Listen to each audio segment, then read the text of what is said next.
ఇక్కడ ఇక్కడ జరుగుతున్న సన్నివేశాలన్నీ చూసి సాయంత్రానికి ఓకే రేపు ఇదే నామినేషన్ మనకి దొరికింది అనుకున్నా నెక్స్ట్ డే పర్సెప్షన్ మారిపోయింది. రీతూకి దెబ్బ తగిలింది ఫస్ట్ నామినేషన్ లోనే తనకు దెబ్బ తగిలితే తినేదో ఆర్గ్యూ చేస్తుందేమో అనుకుంటున్నారు. తిన వాయిస్ విని but I'm the only person తన ఫేస్ చూస్తున్నాను.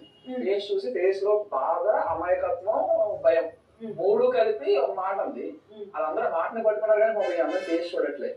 ఇది ఇంకా పాపం అందరూ ఎలా అర్థం చేసుకుంటున్నారు ఎంత జాగేసిందంటే ఆ రోజు నుంచి ఇంకా సాఫ్ట్ కార్నర్ అలా ఏర్పడిపోయింది మనుషులు.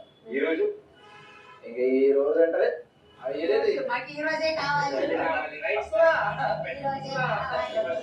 ఈ రోజు చెప్పే ఫస్ట్ మాకు ఈ రోజు కళ్యాణ్ అనేవాడు మారాడు, ఒక పర్ఫెక్ట్ గేమ్ అర్థం చేసుకొని గేమ్ లో దిగాడు కరెక్ట్ గా అంటే అది తనుజ వల్లే. అది అప్పటికే అరే అలాంటి మా ముద్దుల తనుజ గురించి ఒక ముద్దుల పాట.